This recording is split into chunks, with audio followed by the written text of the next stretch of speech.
Hello student, हम लोग पढ़ रहे हैं फिजियोलॉजी। और फिजियोलॉजी की क्लास में जो हमारा टॉपिक चल रहा है वो चल रहा है एक्सीलरेशन या फिजियोलॉजी ऑफ एक्सीलरेशन।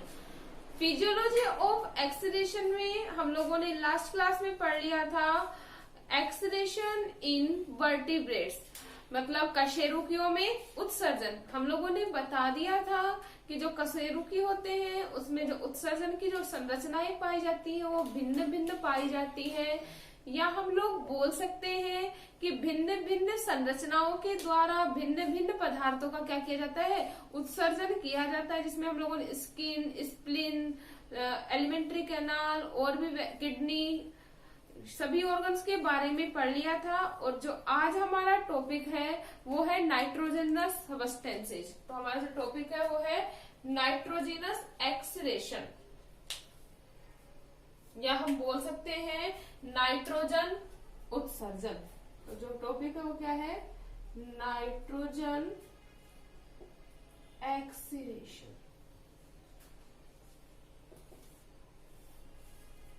या नाइट्रोजन उत्सर्जन।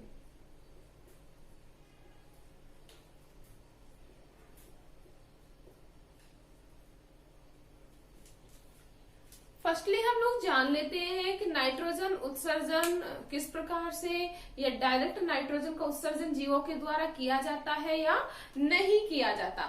तो we all know that student कि जो डायरेक्ट नाइट्रोजन होता है वो उपापचयी क्रिया में उपयोग नहीं होता है। डायरेक्ट जीवों की बात कर रहे हैं हम लोग, तो जीवों में जो नाइट्रोजन होता है वो डायरेक्ट उपापचयी क्रियाओं में उपयोग नहीं होने की वजह से इसका जो एक्सीलरेशन होता है वो भी डायरेक्टली नहीं किया जाता है। वी ऑल नो दैट जो नाइट्रोजन का जो फॉर्मेशन होता है या नाइट्रोजनस सब्सटेंसेस का जो फॉर्मेशन होता है वो होता है प्रोटीन के डीएमिनेशन से। किसके द्वारा होता है नाइट्रोजनस सब्सटेंसेस का फॉर्मेशन? प्रोटीन के डीएमिनेशन से। प्रोटीन डीएमिनेशन द्वारा किसका फॉर्मेशन होगा? नाइट्रोजनस सब्सटेंसेस का। नाइट्रोजनस सब्सटेंसेस का क्या होता है? फॉर्मेशन होता है। वी ऑल नो दैट जो नाइट्रोजनस सब्सटेंसेज हैं इनको जो अलग अलग जंतु होते हैं उनके द्वारा अलग अलग फॉर्म में इनका एक्सीडेशन किया जाता है। जैसे यूरिया, अमोनिया और भी विभिन्न प्रकार के जो सब्सटेंसेज होते हैं इनमें क्या पाई जाती है? नाइट्रोजन पाई जाती है।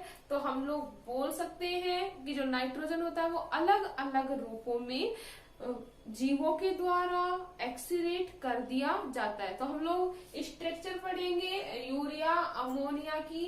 तो देखते हैं स्ट्रक्चर किस प्रकार से होते हैं। हम लोग जानते हैं अमोनिया का जो फॉर्मूला होता है वो होता है NH3। अमोनिया का जो फॉर्मूला होता है वो क्या होता है? NH3। इसी प्रकार अगर हम बात करें यूरिया की तो हम लोग देख रहे हैं प्रोटीन उपापचय से प्राप्त विभिन्न नाइट्रोजन युक्त अंतिम उत्पाद के रूप में। हम लोगों को पता है कि प्रोटीन के डीएमिनेशन के द्वारा या प्रोटीन के उपापचय के द्वारा विभिन्न प्रकार के नाइट्रोजन युक्त उत्पाद बनते हैं जिनको अलग अलग प्रकार के जीवों के द्वारा अलग अलग प्रकार से प्रोटीन को उपचयित करके या प्रोटीन को अपचयित करके उपापचयी पदार्थों को या एक्सीलेट कर दिया जाता है उत्सर्जित पदार्थों को। तो हम लोग देख सकते हैं यहाँ पे स्ट्रक्चर इन सब की। ये है अमोनिया। अमोनिया का formula we all know that NH3 होता है। यूरिया, अगर हम यूरिया को देखें तो इसमें C double bond O, NH2 single bond के द्वारा जुड़ा होता है और कार्बन के द्वारा 2 NH2 ग्रुप और एक कार्बन के द्वारा डबल बॉन्ड O से जुड़ा हुआ होता है यूरिया। और जो थर्ड अंतिम उत्पाद जो बनता है नाइट्रोजन के उपापचय से वो बनता है यूरिक एसिड। तो यूरिक एसिड की स्ट्रक्चर हम लोग देख सकते हैं। कार्बन के द्वारा NH ग्रुप जुड़ा हुआ होता है, फिर कार्बन के द्वारा डबल बॉन्ड से O जुड़ा होता है और फिर नाइट्रोजन इस प्रकार से इसकी स्ट्रक्चर पाई जाती है किसकी, यूरिक एसिड की। तो ये हम लोगों ने देख लिया नाइट्रोजनस सबस्टेंस के या प्रोटीन युक्त सबस्टेंसेस के अंतिम उत्पाद के द्वारा किन किन नाइट्रोजनस सबस्टेंसेस का फॉर्मेशन होता है। तो मेनली कितने प्रकार का होता है भाई, 3 टाइप का। किस किस के रूप में, ammonia, urea and last uric acid के रूप में। तो इतना क्लियर है। नेक्स्ट हम बात करेंगे मुख्य नाइट्रोजन युक्त अपशिष्ट पदार्थों के उत्सर्जन के आधार पर जो जंतु होते हैं उन्हें डिवाइड किया गया है 3 पार्ट्स में। कितने पार्ट्स में डिवाइड किया गया है, 3 पार्ट्स में। किसके आधार पर, उत्सर्जित पदार्थ के आधार पर 3 पार्ट्स में डिवाइड किया गया है, जिसमें फर्स्ट है हमारा अमीनोटैलिक, सेकंड है यूरोटैलिक और थर्ड है हमारा यूरिकोटैलिक। तो हम लोग देखते हैं कि कितने पार्ट्स में डिवाइड किया गया है।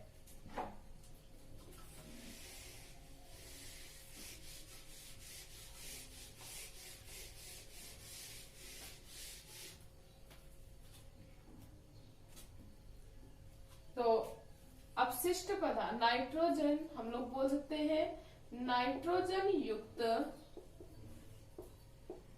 अपशिष्ट पदार्थ के आधार पर। किसके आधार पर, अपशिष्ट पदार्थों के आधार पर जीवों का वर्गीकरण। जो हमारा मेन टॉपिक है वो यही है, जीवों का वर्गीकरण। कितने पार्ट्स में डिवाइड किया गया भाई, 3 पार्ट्स में डिवाइड किया गया है। फर्स्ट है अपना एमिनोटैलिक,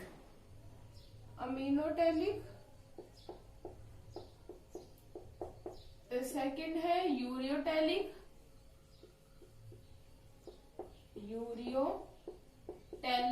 और जो थर्ड है हमारा वो है यूरिकोटैलिक। क्लियर है। तो हम फर्स्टली बात करेंगे अमीनोटैलिक की। जैसा कि नाम है अमीनोटैलिक, मतलब वे जंतु जो उत्सर्जित पदार्थ के रूप में, बेसिकली हम नाम से मीनिंग निकाल सकते हैं। तो मतलब वे जंतु जो उत्सर्जित पदार्थ के रूप में अमोनिया का त्याग करते हैं क्या कहलाएंगे, अमीनोटैलिक। क्लियर है इतना। We all know that student, जो नाइट्रोजन होता है वो एक जो अमोनिया होता है वो एक टॉक्सिक मैटर होता है, जिसको जो जीवों के द्वारा अधिक टाइम तक बॉडी के अंदर नहीं रखा जाता है। और जो अमोनिया होता है वो विभिन्न प्रकार से बॉडी के द्वारा एक्सीडेट कर दिया जाता है। क्लियर है इतनी बात। तो हम लोग वापस से देख सकते हैं अमोनियोटैलिक जंतु क्या कहलाएंगे, वे जंतु जो अमोनिया को या अमोनिया के विभिन्न रूप को एक्सीलेटरी प्रोडक्ट के रूप में त्याग करते हैं क्या कहलाएंगे, एमिनोटैलिक। इतना क्लियर है। नेक्स्ट अगर हम बात भोजन में उपस्थित, किसकी बात कर रहे हैं, भोजन में उपस्थित प्रोटीन के पाचन के द्वारा या प्रोटीन के उपापचय के द्वारा किसका फॉर्मेशन होगा, अमीनो एसिड का। किसका निर्माण होगा, अमीनो अम्ल का निर्माण होता है या अमीनो एसिड का फॉर्मेशन होता है।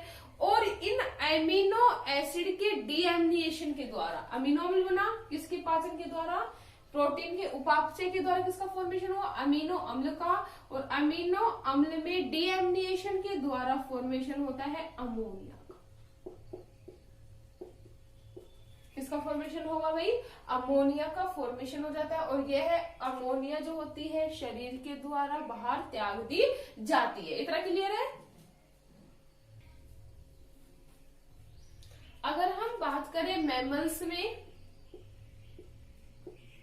तो मैमल्स या स्तनधारियों में जो अमोनिया की जो सांद्रता होती है वो होती है 0.0012 to 0.003 मिलीग्राम पर 100 ग्राम।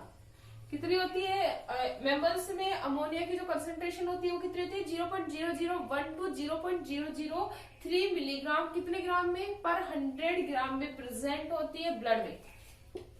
किसमें प्रेजेंट होती है, ब्लड में। वी ऑल नो दैट कि जो अमोनिया होती है वो बहुत ही ज्यादा टॉक्सिक होती है अधिक मात्रा में टॉक्सिक होने की वजह से इसे शरीर से जल्द त्यागना अत्यंत आवश्यक है। अगर इसे ज्यादा देर तक बॉडी के अंदर रखा जाता है तो इससे जीव की क्या हो सकती है, मृत्यु भी हो सकती है। इसके साथ ही साथ अगर ज्यादा देर तक यह ब्लड में रुक रही है तो इसे अदर सबस्टेंस में कन्वर्ट करना आवश्यक है। अगर यह अदर सबस्टेंस में कन्वर्ट नहीं होगी तो भी जीव की क्या हो जाएगी, मृत्यु हो जाएगी। And we all know that student कि जो अमोनिया होती है वो वाटर में क्या होती है, सोल्यूबल। अमोनिया वाटर में क्या होती है, सोल्यूबल होती है। या हम लोग बोल सकते हैं अमोनिया जो होती है वो जल में विलयशील होने के कारण जो जलीय जंतु होते हैं उनके द्वारा आसानी से त्याग दी जाती है, क्योंकि ये जल में क्या हो जाएगी, घुलनशील हो जाएगी और उसके बाद जलीय जंतुओं के द्वारा एक्सक्रीटरी प्रोडक्ट के रूप में त्याग दी जाती है। जबकि अगर हम स्थलीय जंतुओं की बात करें तो स्थलीय जंतुओं में पानी की कमी होने की वजह से अमोनिया का जो उत्सर्जन होता है वो डायरेक्टली नहीं किया जाता, इसे अन्य उत्पाद में कन्वर्ट करके इसे क्या किया जाता है, एक्सीरेट किया जाता है। तो क्लियर है, तो ये था हमारा एमिनो टैलिक।